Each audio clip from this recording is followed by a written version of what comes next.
Après avoir vu le sacrement de l'Eucharistie, nous sommes donc dans cette partie des sacrements, l'Eucharistie est ce sacrement par lequel notre Seigneur veut rester présent parmi nous sur la terre, sous les espèces du pain et du vin. Il nous faut voir le deuxième aspect de ce sacrement de l'Eucharistie, qui est le sacrifice. Nous l'avions annoncé, l'Eucharistie est à la fois un sacrement, signe sensible, visible, d'une réalité spirituelle, et les espèces eucharistiques sont le signe sensible de la présence de notre Seigneur. Mais l'Eucharistie est aussi un sacrifice. Et c'est l'aspect qu'il nous faut voir maintenant. Sacrifice.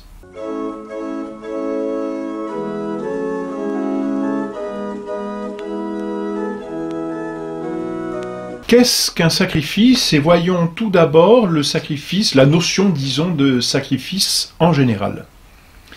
Qu'est-ce qu'un sacrifice? Le mot lui-même, son étymologie, signifie rendre sacré. Sacrum facere. Faire quelque chose de sacré. Le mot sacré, d'ailleurs, s'oppose à un autre mot en français qui est profane. Et profane, c'est donc ce qui n'est pas sacré. Profane vient aussi du latin profanum, ce qui est devant le temple. Qu'est-ce que cela veut dire devant le temple? Cela veut dire qui n'est pas à l'intérieur du temple, mais qui doit rester à l'extérieur du temple, de sorte que est profane ce qui n'est pas à Dieu, ce qui n'appartient pas à Dieu, voilà, ce qui n'est pas sacré. Le sacré, c'est ce qui est dans le temple, ce qui se fait dans le temple. Le sacrifice, c'est donc ce qui se fait dans le temple, c'est une action sacrée, c'est une action par laquelle on rend quelque chose sacré. Sacrum facere veut dire prendre quelque chose qui n'est pas sacré et le rendre sacré. Il y a dans la notion même du sacrifice un transfert. Qu'est-ce que c'est que ce transfert? Eh bien, c'est prendre quelque chose qui est profane et le rendre sacré. Autrement dit, c'est prendre une chose qui appartient aux hommes, et en ce sens elle est profane, et la faire appartenir à Dieu, c'est-à-dire la donner à Dieu, et c'est cela, rendre sacré, faire sacré. Il y a donc un passage, un transfert dans la notion de sacrifice, où l'on prend quelque chose de naturel, de profane, et on le rend sacré. Voilà, d'une façon générale, disons ce que c'est que le sacrifice. C'est un acte par lequel on offre, voilà le mot, on offre quelque chose à Dieu. J'ai quelque chose, je m'en dépouille et je le donne à Dieu. Il y a donc dans tout sacrifice ce que l'on appelle une oblation, une offrande. Il est essentiel au sacrifice qu'il y ait cette offrande puisque l'homme se dépouille de quelque chose pour le donner à Dieu. Il l'offre. En plus de cette offrande, il faut ajouter vraiment le désir de donner à Dieu. C'est-à-dire que l'homme doit s'en dépouiller totalement pour bien manifester qu'il n'en est plus le maître, qu'il n'en a plus l'appartenance, mais que la chose appartient à Dieu.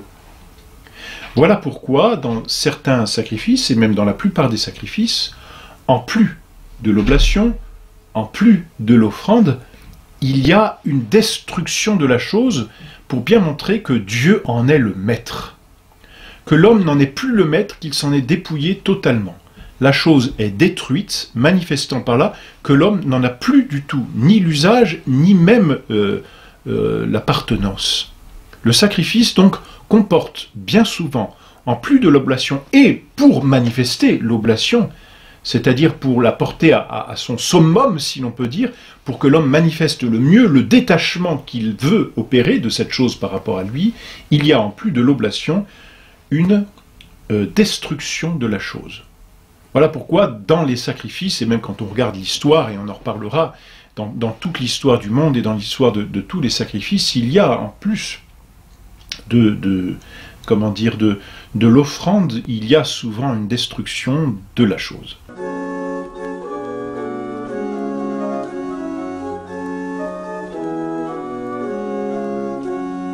Et alors, l'un des buts justement de ce sacrifice, c'est de pouvoir communier, c'est-à-dire de s'unir à Dieu. Il y a dans le sacrifice un transfert de propriété, d'une chose qui était profane et qui devient divine, qui devient sacrée, dans le but de pouvoir s'unir à Dieu. Celui qui offre le sacrifice veut l'union à Dieu. Et cette union, il la manifeste par le détachement des choses et par le don de ces choses qu'il fait à Dieu. Voilà donc ce qu'est le sacrifice. Il comporte ces trois notions d'offrande, de destruction et d'union à Dieu, conséquence et de l'offrande et de la destruction. Ce sacrifice, ou le sacrifice en général, qui est donc cet acte extérieur d'offrande, d'oblation, peut-on dire, est la manifestation d'une autre réalité intérieure. C'est-à-dire qu'à la fois le sacrifice est un acte extérieur d'offrande, de destruction, mais il signifie justement un acte intérieur, où l'homme veut manifester par l'offrande qu'il fait d'une créature à Dieu, le souverain domaine que Dieu a sur l'homme lui-même. C'est-à-dire qu'en offrant un sacrifice, l'homme reconnaît aussi par là que Dieu est son maître, et pas simplement le maître de la chose qu'il donne. Non seulement l'homme se dépouille d'une chose pour la donner à Dieu, mais il veut manifester par là son appartenance à Dieu. Le sacrifice est donc une réalité visible, extérieure, sensible, qui est la signification d'une autre réalité qui, elle, doit être intérieure, spirituelle, invisible. C'est le sacrifice, peut-on dire, intérieur, l'offrande de soi, le don de soi à Dieu. Le sacrifice est donc à la fois une réalité extérieure et une réalité intérieure. Mais en même temps, le sacrifice est un acte public, social. Et il en a toujours été ainsi d'ailleurs. C'est une réalité sociale et politique. Pour qu'il y ait sacrifice, donc il faut trois choses. Une victime, la chose que l'on offre, qui était profane, qui devient sacrée, sacrum facere. La personne qui offre, et on appelle cela un prêtre, le sacrificateur, c'est lui qui offre. Et cette personne doit être agréée de Dieu, justement pour que l'offrande puisse être valable. Donc le prêtre est pris parmi le peuple et il a une fonction qui lui est propre. Il a donc une fonction publique et quelque part politique, sociale, et on voit l'importance que le prêtre revêt dans la vie sociale. Le prêtre n'est pas un individu comme les autres, il a une véritable fonction publique, et on voit là aussi le côté social et politique du sacrifice. Et ensuite, il faut l'acte même du sacrifice. Victime, prêtre et sacrifice, et comme le prêtre offre souvent le sacrifice au nom d'autres personnes qui veulent offrir le sacrifice, eh bien, en plus même, enfin, dans l'acte, disons, du sacrifice, il y a un acte public, puisque les personnes qui veulent offrir le sacrifice vont s'adresser au prêtre qui va offrir en leur présence. Le sacrifice est donc un acte du culte, vraiment, parce qu'il s'adresse à Dieu.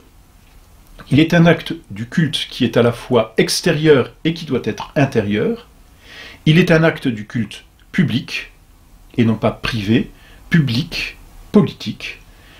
Il est donc vraiment l'acte du culte extérieur par lequel l'homme, sous le symbole justement, c'est-à-dire sous cette réalité d'une oblation visible, s'offre lui-même, puisque ce symbole visible signifie une réalité intérieure, il s'offre lui-même par un acte intérieur de religion, et il s'offre en vue de s'unir à Dieu.